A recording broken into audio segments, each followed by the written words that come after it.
good morning, and welcome back to another episode of the Richie Hicks Jr. Sports Podcast. I am your host, Richie. On today's show, we're going to be hitting on what I called the Phantom of the Flopera, Dante DiVincenzo's Broadway-style acting, as well as his long-range game, saved the Knicks from a disappointing potential Game 1 loss to the hated Indiana Pacers. The timely offense of Jalen Brunson thoroughly throughout the game, as well as DiVincenzo and Josh Hart just mashing on the offensive glass, helped the Knicks overcome the Big Apple turnovers. We're going to ask the question if the New York Rangers can stay undefeated still in the 2024 playoffs. They got a big game at MSG tonight. We're going to talk about the Boston Bruins carrying over some serious momentum and getting an extremely important road dub to open up their series with the rights to go to the Eastern Conference Finals in the NHL. We're going to hit on tonight's NHL and NBA action. I'm going to get my buddies' feedback on the Tom Brady roast. And we're also going to hit on Shannon Sharpe being just a little critical of one of his favorite NBA stars. We will be back in just a moment. Enjoy this intro.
We are back. With me today, my friend, Mr. Mike Zappy, out in San Antonio, Texas. Got the camera off doing some driving, but appreciate him driving up and joining me for today's show. Zappy, how you doing, bro? Just another day out here in San Antonio, man. An impressive night of Game 1 and Game 2 basketball, I will say the least.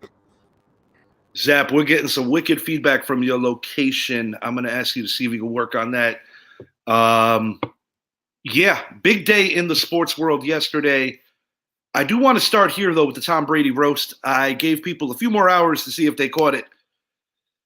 Zappy, I got to ask you, what were your favorite moments of this Tom Brady roast? There were quite a few hysterical moments. What stood out to you that was really good about this? First and foremost, watching Mr. Ron Burgundy out there flat out reminding the world that while Tom Brady might be the GOAT, he's still Eli Manning's bitch. And that I thought that was classic. And then watching Drew Bledsoe come out on stage and saying, I don't know if Tom Brady is gay or not, but he sure did this to me. I mean, the whole thing was just comedy gold from beginning to end, the whole way. Even Randy Moss taking a stab at Tom Brady and saying, you guys, all these times you cheated, why couldn't you cheat while I was here? It was perfect from beginning to end. No, absolutely. I don't know if this would help at all for your sound situation. I was going to ask if you could maybe see if you could pick up a hotspot. I have no idea if that's going to make a difference, but maybe give it a shot. All right. Yeah, the Brady thing, I'll be honest, it was one of the better ones, and not just because we're sports fans. I think it really takes a lot to be willing to be under the microscope and just let everybody go in on you. Dan Patrick had asked Reggie Miller super recently if he thinks Michael Jordan would do that. And quite frankly, Miller gave an absolute no, that he doesn't think MJ would be able to do something like that. But you got to give Tom Brady some praise here. Like him or not, most people are not indifferent. You either love him or you hate him. But the guy really showed out. Kevin Hart was the perfect host, in my opinion. Not the funniest comedian to me, but for that particular show, Kevin Hart was the way to go. He did a great job.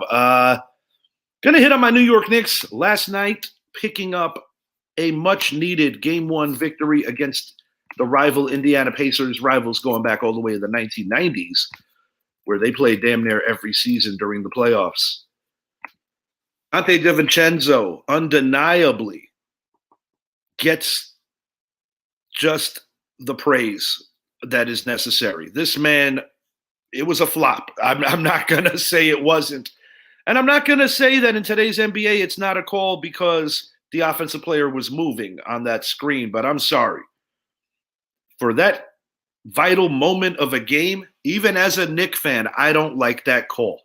I was happy we got the call because I was very concerned after the Brunson turnover out of bounds that we were going to possibly lose on a last-second shot. And this is the kind of series that the Knicks cannot afford to lose any at home. But between Thibodeau blowing a gasket about having to use a challenge on a kickballs, of course, are not reviewable if the ref calls it such. If there is a kickball that they don't catch, you can challenge it.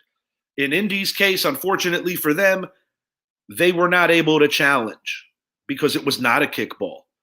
Jalen Brunson, a guy who has great body art in the sense that he is able to get a lot of defenders up in the air, put them in precarious positions, draw fouls.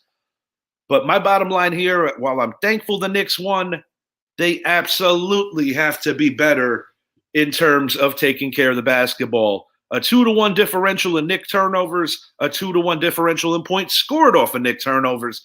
They cannot sustain that and think they're going to win this series or do anything further if they do not take better care of the basketball. Yeah, man. And it was definitely a challenge of attrition in this game. And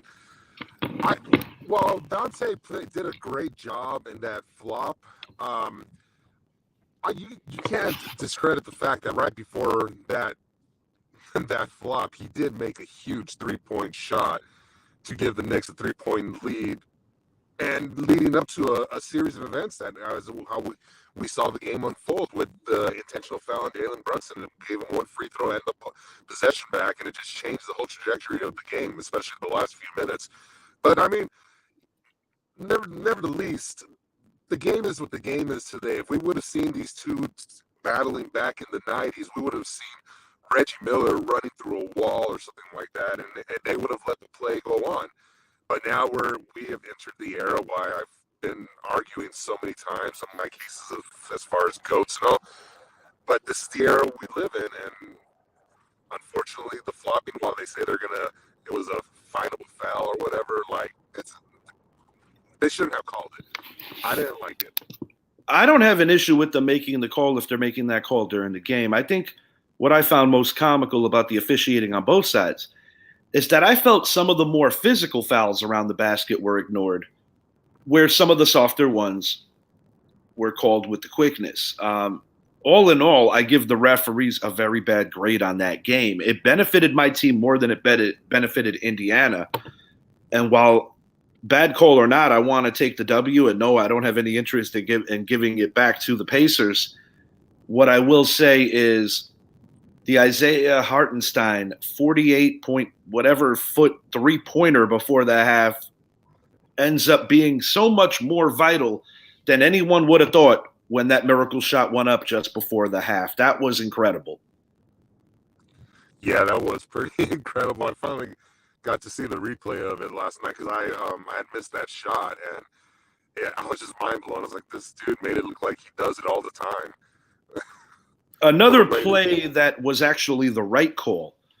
When Josh Hart got a offensive rebound, I'm going to say about 3.5 minutes left in the game, he quickly tried to kick it to Jalen Brunson, who ultimately made the three, but the foul was called on Josh Hart, and that was actually the right call because of the sheer fact that he was kind of trapped in an arm bar. It almost looked like one of those WWE moves.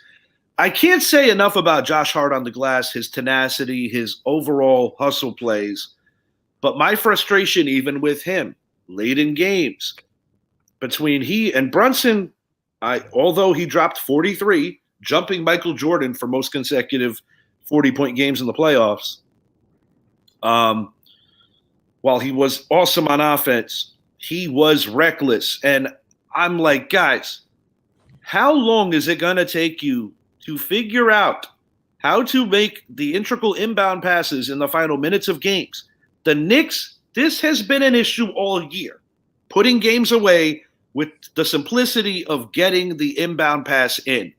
It is disturbing, and it's going to come back to bite them if they don't tighten it up. Yeah, it's, and that's, I wouldn't say it's going to bite them in this series. We're going to talk about a series if they end up to facing Boston, then they're a much better defensive team where if they have to go into a full court press, they're going to do it. And then they have the size to cover as well. While Jalen Brunson did have some mental errors, man, I got to send a shout out to that guy for his historical night, his historical run he's doing. I just found out a little while ago. I don't know if you knew this one, but on top of him beating Jordan for consecutive 40-point games and being the first one with consecutive 40-point games and then the 10 assists, he is the first player in NBA history to have 4 consecutive games while also having 5 assists or more. So I'll be honest, it's cool, but some of the stats are just like they'll make a stat out of anything. 5 assists, you're a point guard. That doesn't move me. But the 43 points certainly does, and the consecutive. Yeah. But yeah, I mean, it's still cool. Don't get me wrong. But like I saw some stat yesterday about LeBron James with Cleveland winning their series over Orlando, that it was the first series that Cleveland won in 32 years without LeBron James. It was worded all messed up. Just say it's the first series that Cleveland won in 32 years because LeBron James was not in the league 32 years ago. It's Mark Price and Craig Elo and Larry Nance and Brad Daugherty and Ron Harper. Those cast of characters, like sometimes they're a little too much with all these stats. It's cool that they pull them. Just say that they've won a series without LeBron finally, or just say that it's been 32 years since a Cleveland team won that didn't feature LeBron, something like that. But when you say the way they worded it, you would have thought that this was LeBron's year 45 in the league. Yeah, no, that part I get. No, I guess the one reason why I like the Jalen one is because it's the first time. It's not like, it's been 50 years since the Knicks had a guy score 40 points and have 5 assists in consecutive games, that type of thing, So yeah, maybe we should throw a stat up there.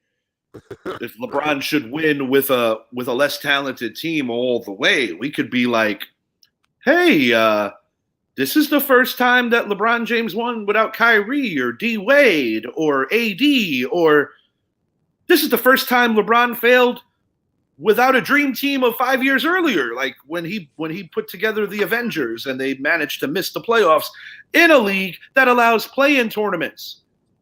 Enough about him. Let's move it over to a guy I do want to talk about, Anthony Edwards. This guy is sensational. And the Minnesota Timberwolves, and I'm literally going to quote you via our conversation last night with the trifecta of bigs that they've been given and the different looks that they've been given to Nikola Jokic. They truly have opened the door for other teams to really master the blueprint of how to beat the Denver Nuggets, who are the defending champions and are in a shocking 0-2 hole. I'm not shocked that they lost game 1. Anybody could lose a game. But to get blown out on the level that they got blown out yesterday at home, now you got to go to raucous Minnesota, a city that is craving an NBA title. This is a big deal. This is a huge deal, man. And credit to Minnesota because we're talking about they were the number 1 offensive team in the NBA and the number 1 defensive team in the NBA. And it is on full display right now. The way the team is hustling, moving going player to player to cover the offensive player. It's amazing how that team is working, and to see them frustrating Jokic has been something like we have not seen this. We've never seen this before. To see an MVP caliber player like Jokic have trouble getting adjusted to a game, it's insane. And now, like you said, they're going into Minnesota. That's going to be very similar to when the Rams went into Detroit. This is what we're talking about to this kind of level. It's going to be rowdy. And right now, it's like, are we really about to see a sweep of the defending NBA champs, or are we going to see a gentleman's sweep? We're going to see them win the first three and lose that fourth game. I don't think so. I think they're going to sweep them. I have to think that because of their championship pedigree, I want to give Denver a puncher's chance in game 3 because of the sheer fact that everything that we've seen thus far has been shocking. If they were not Denver and they were somebody else, I'd be like, oh, cook them. They're done. I want to see if Denver can respond in game 3 on the road, win a game 3, and then game 4 becomes really all important. Because if Minnesota were to squander it back, and we've seen that happen in particular series ranging from hockey as well as the NBA, where if you get 2 road dubs and then you squander that lead, it is game time. I believe the Minnesota Timberwolves ultimately will win this series. And I said going in that the winner of this series is probably going to win the NBA title. But I don't want to put a fork in Denver just yet. I want to see if they could make the adjustments and overcome the hole that they've built themselves. And it's crazy because as of late, especially after the Nuggets-Lakers series, we were seeing a lot of why isn't Jamal Murray an all-star and things like that. Mm-hmm. We are seeing why right now.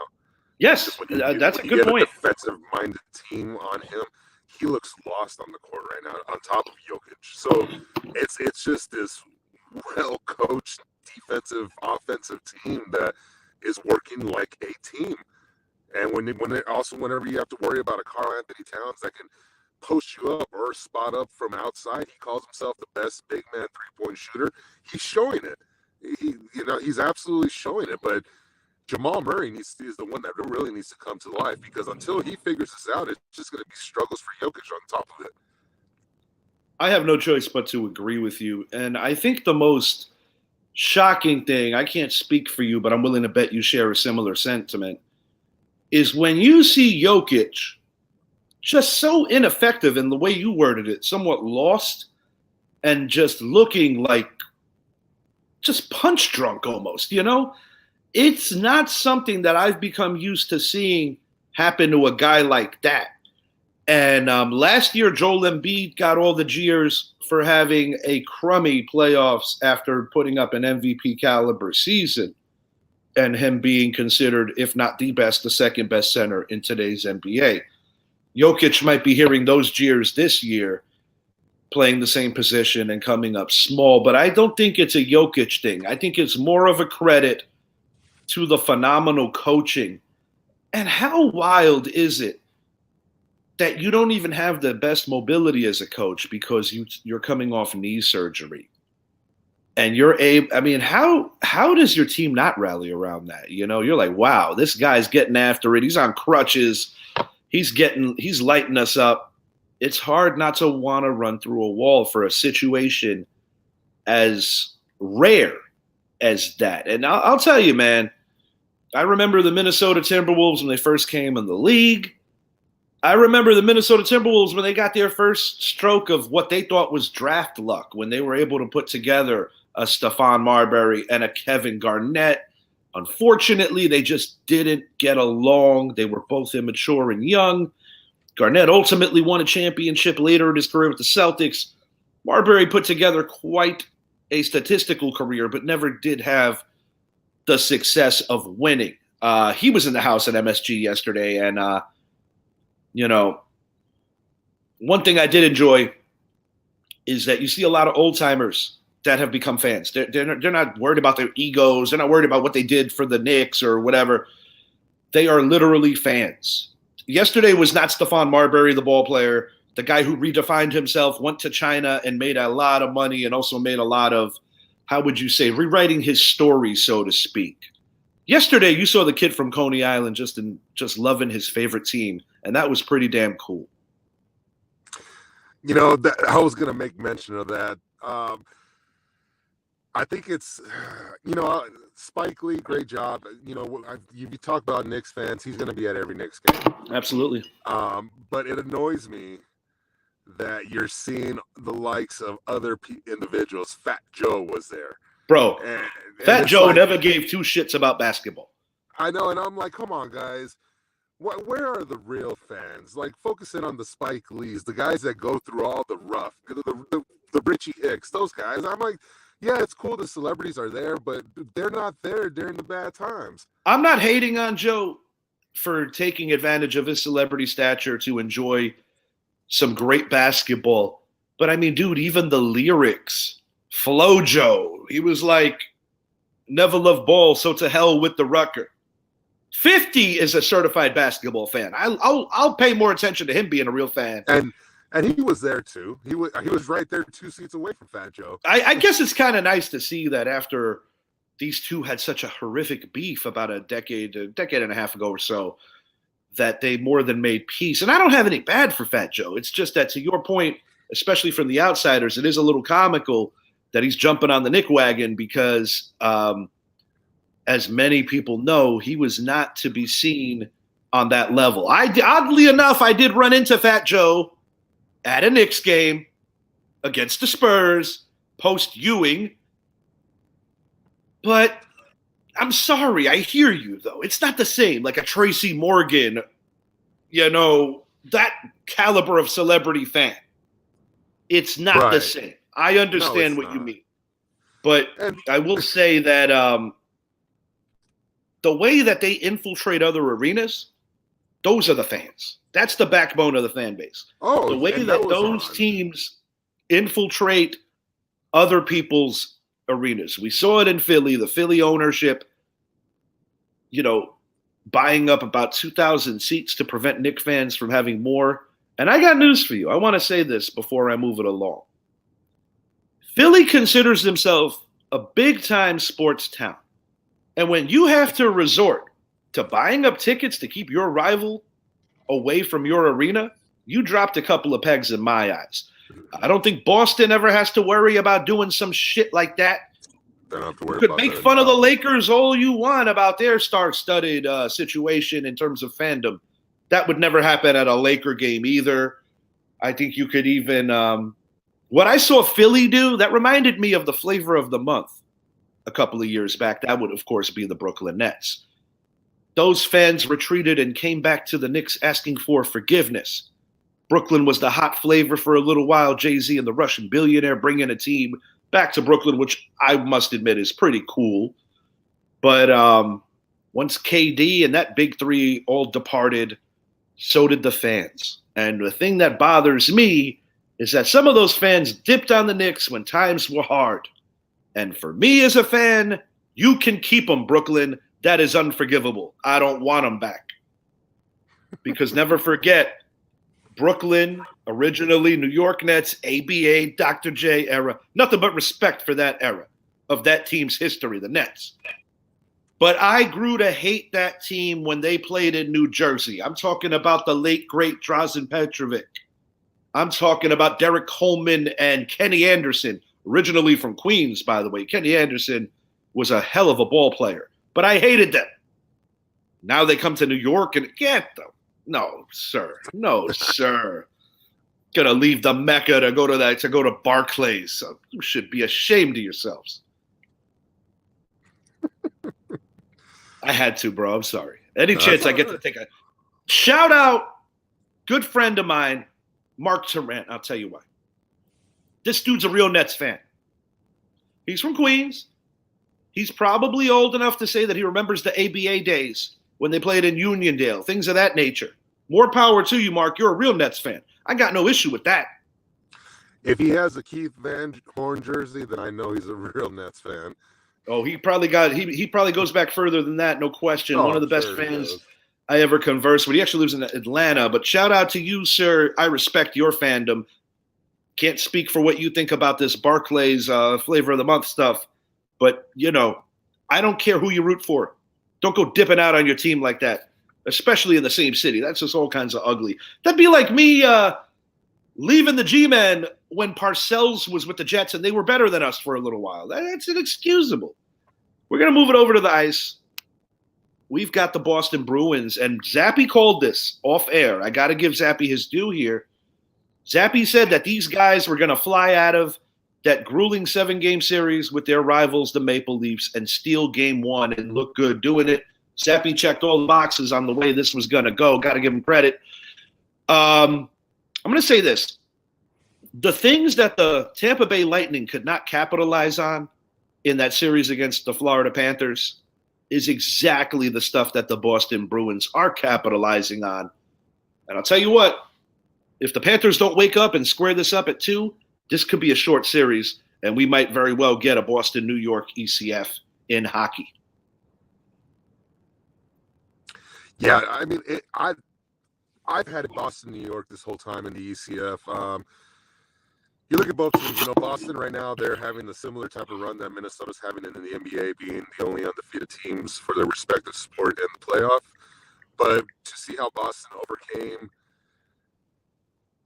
like, not only going to game 7, but Toronto could have easily won that game. Should have won. Absolutely. But we know about that curse. Yes. And so, but you see, I just had this hopes that the way the Boston won the game, that I thought it was something they're going to be able to carry forward. But I really do believe at the end of the day, it's going to be Boston and New York, and I think it's going to be a really good series, to be honest with you. And just the way Dallas had to overcome Game 7, that's how I think it's going to go tonight for them. I think they're going to come out on top, and they're going to come out big over Colorado. I think they're going to win a game like 5-2 or something. Interesting you say 5-2. I actually do have your team scoring 5 goals tonight. Towards the end of the show, I will reveal my picks. And some of you may know, some of you maybe don't recall, but when the NHL playoffs brackets came out, without even considering or thinking about that one of my 2 co-hosts is a Dallas Stars fan, I actually did pick them to come out of the West. Totally unbiased, just what I honestly believe. One of my great friends, Jeff Elder, is a diehard Colorado Avs fan. I have no dog in this race. 2 of my best friends. I just want to see some good hockey. But I did pick the Stars. Me too. Oh, I know you did. Shouts out Keith Woolridge. He's also a Stars fan. Shouts out NFC Beast. Those guys are awesome over there, always supporting our show and always just breaking some balls, man. I love going there to get some people triggered and walk away. Okay, right. Can the Rangers stay undefeated in the 2024 playoffs? I don't know how long this could go. It's a little unreasonable to think that my Rangers are not eventually going to lose a game. But I will say this. If it happens, it may happen in Carolina. I like the Rangers tonight. I'll give you the final in a little bit. When I see the Rangers, every time they run into a little bit of adversity, or if they have like a flat 5 or 6 minutes, or they get hit with a penalty, or if they're just playing sloppy, they have a resolve ever so quickly that I have not seen from previous Rangers teams in the last couple of years. The talent's always been there. But I think Peter Laviolette deserves so much credit for bringing this all the way together. We've had some great coaches over the years, but I think he is the right guy for the time. And that's why I think the Rangers very much so may finally hoist that Stanley Cup yet again. Mike Keenan, he was a rental. He helped us win a cup. He was a douchebag. But the thing is, there was another curse bestowed on that when the Rangers did it last time. Now you could possibly smash out that President's Trophy curse in addition to your own personal one. Man, I'm getting chills talking about it. All right. Speaking of which, I'm gonna throw you a curveball question here. Yeah, let's go. All right, so let's go with let's just say the Knicks are playing Minnesota or Dallas, whatever, and the Rangers are playing the Stars. You can only pick one. All right. I said this at the beginning of the playoffs. I think I said it to Idris, if I'm not mistaken. There is no I love you more than you. These Garden teams are equals to me. They are equals. I'm going to say the Rangers, and I'll explain why. because I think the Rangers have a better realistic chance to get the job done this particular year. Whereas, as I love the Knicks and I'm enjoying the ride, I don't believe the Knicks are playing good enough basketball to beat the team that's probably going to be waiting for them in the next round. Not saying they can't beat them. I'm just being incredibly unbiased. I have to be unbiased doing this show. So my answer is the Rangers. Now, in terms of hypothetically, if it was a game 7 in the same week and only one could win, I might have to pull for the hardwood squad if I knew it was a guarantee, because I've never seen a Knick championship where I have seen a Ranger one. But in my personal opinion, in reference to their particular tournaments and in reference to their particular trajectory of where both teams are, I am hyper proud of both of them for different reasons. But I think the Rangers are a little closer than the Knicks. And I think the Rangers are going to win the Stanley Cup.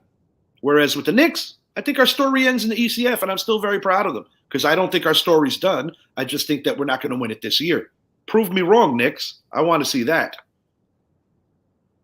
That's where I'm at with that, Zappy, to give you the most honest answer. We got Shannon Sharp. I think you're going to enjoy this part. Getting very critical of his favorite NBA star, Mr. LeBron James. It's no secret to anybody that watches our show that Idris, as well as Zappy, are brothers in arms against LeBron James on every level possible. They don't like this dude. They don't like him. Shannon Sharp, who has always want to bat for him, whether on Club Shay Shay, which he does now, or whether when he was sharing the screen with Skip Bayless, he would basically said, all the head coaches, where's the accountability? I'm happy that Shannon did that. And Shannon gets it. He's played for different coaches, different organizations, 3-time Super Bowl champ in his own right. What are your thoughts, Sappy?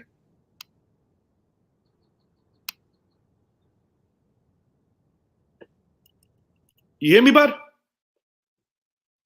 Unfortunately, I think we lost Mike Zappy. Hopefully he's able to come back. Not his fault on the sound issue. He's actually doing his other gig. Yeah, we got him coming in. What's up, Chris? Thanks for hanging, bro. All right, Zappy. That's a lot better. You sound amazing now. That was a lot better. I don't know what just happened. It doesn't matter what happened. What happened is that you were meant to be heard. And I don't know if you got my question. Shannon Sharp, LeBron James, the floor is yours. Rip. Yeah, I knew you were looking forward to this. The things that people don't like to talk about. The numerous coaches. The guy can't hold himself accountable. At least Shannon Sharp is. 9 head coaches. We have seen him lose, get their jobs lost because of him. 9 head coaches. And now you add Darvin Ham to the list. And should Darvin Ham have been fired? No. I don't think so, bud. No, I don't. It's mind-blowing. And I'm just, at least someone's fine. Someone at a very high, who has a very high platform is finally holding them accountable. And not only is it someone that has a high platform, he's probably the vice president of the LeBronians. So it's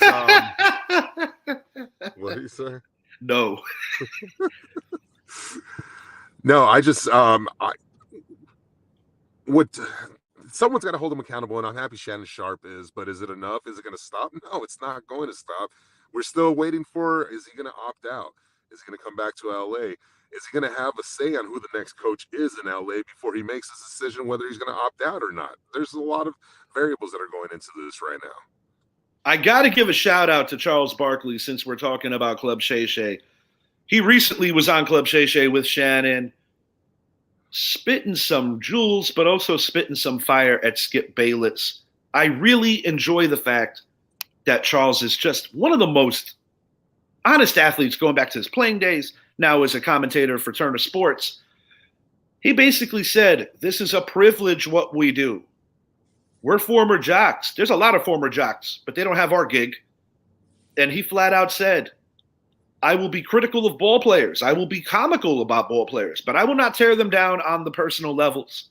And that is where he feels that Skip Bayless time and time again has crossed the line, and he also feels that Skip Bayless doesn't have the resume to cross that line. We And I we and I think saw him do it yes, to Shannon yes, Sharp on it live was television. deplorable. I was furious when I watched that.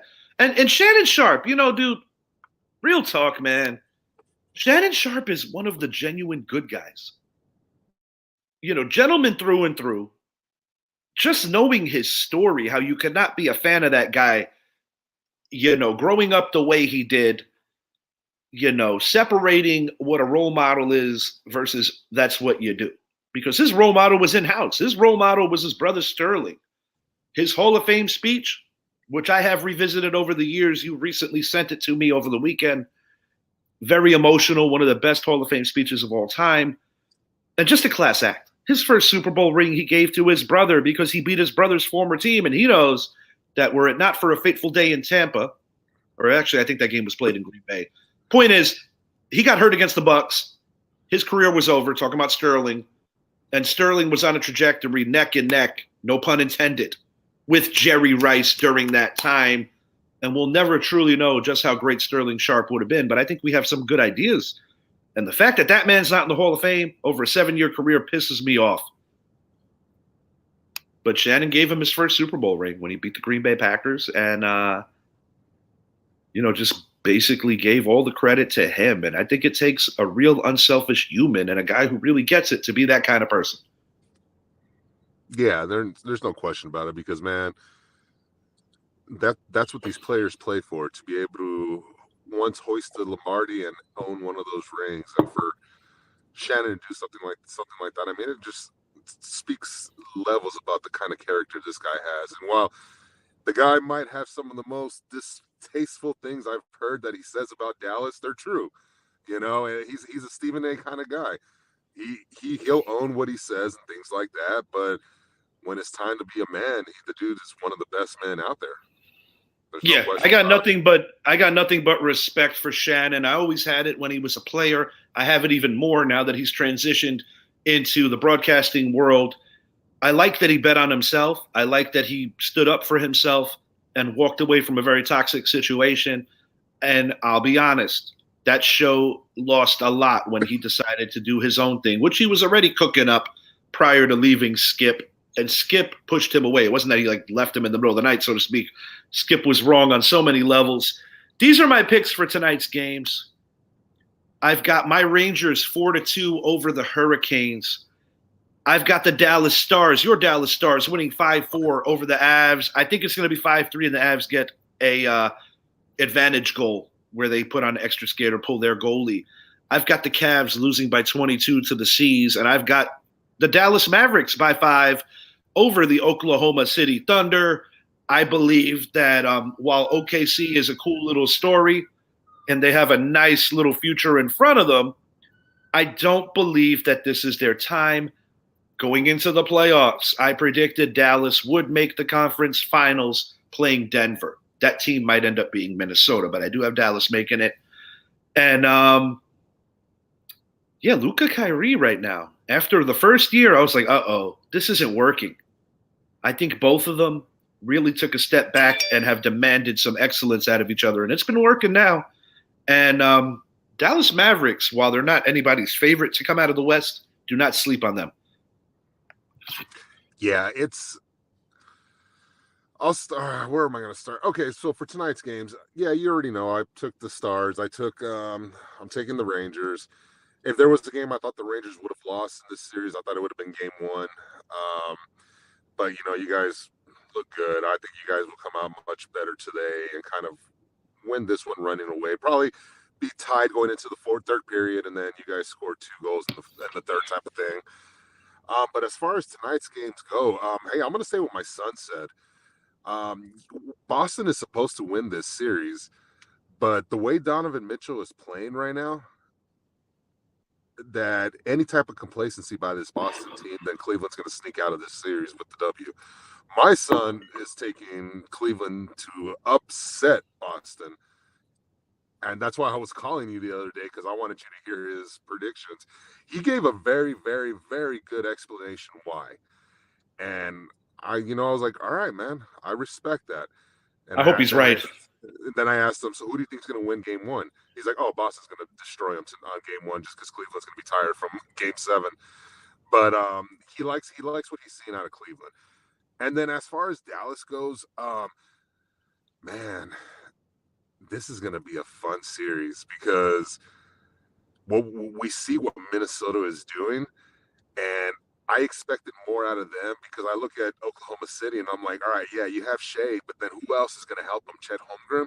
He needs that someone else right now, and that could be the difference where you can't slow down Luka and Kyrie.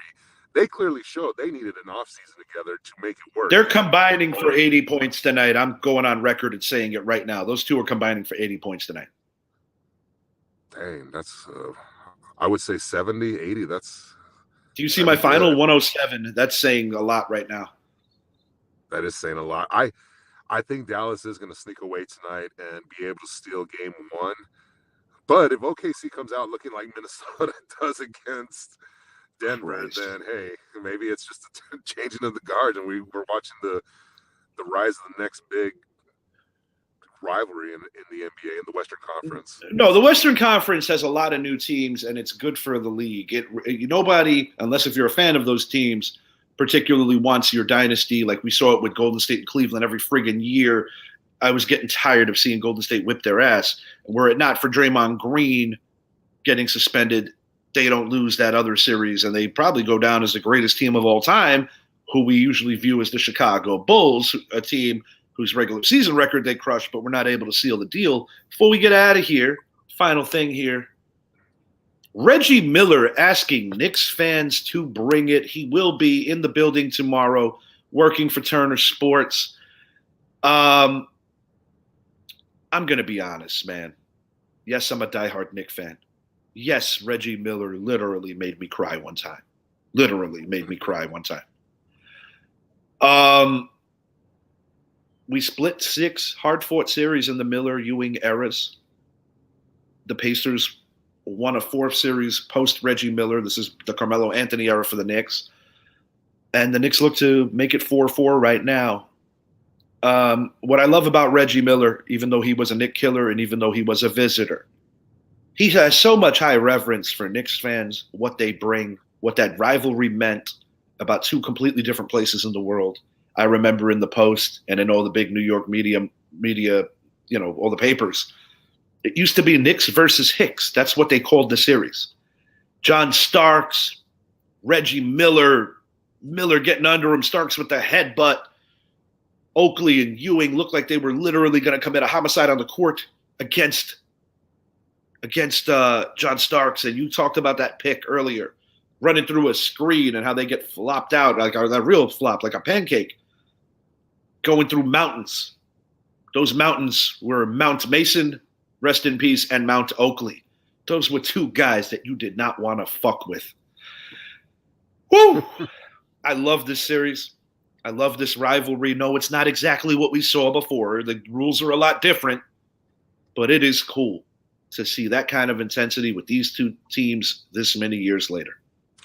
And it's cool because you mentioned Reggie and Ewing, and this time we're talking about 2 guards. We're talking about Halliburton and Jalen Brunson, and both of them are great, but 2 completely different players. So, one guy is the full-on facilitator, where the other is the full-on scorer.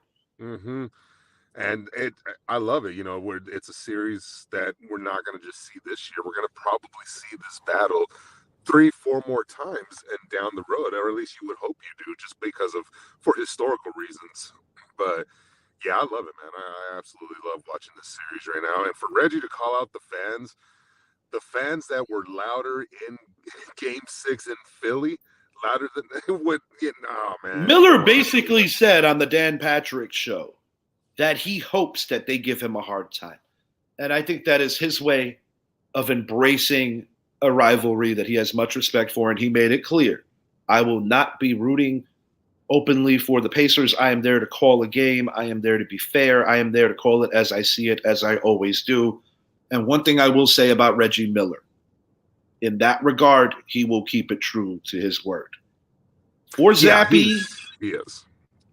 Sorry to cut you. I got to get the heck out of here. I wish we had a few more minutes, but I got to get on the road. For Zappy, I appreciate you taking some time out of your day, pulling off to the side. I'm also thankful that the podcast gods helped your voice there. But no, seriously, always appreciate you putting in that extra time, knowing that you have a full day ahead of you and, giving me about 40 minutes of your day. Good stuff, Zap. We agreed on everything. That alone should be something to worry about. Until next time, he is Zappy. I am Richie. And next time will more than likely be the NFL schedule release reaction, possibly a preview as well. That is a Texas Rangers baseball. Last thing, the Yankees are going to whip the Astros starting tonight. I want a season sweep. We already swept them in Houston. Let's do it in the Bronx. Go Yankees. I hope so. Right after kicking A.J. Hinch's ass. Not everything's a coincidence, folks. They're going to put Houston right after A.J. Hinch. That's not a coincidence, people. Take care, everyone. Until next time, we are out. Great job,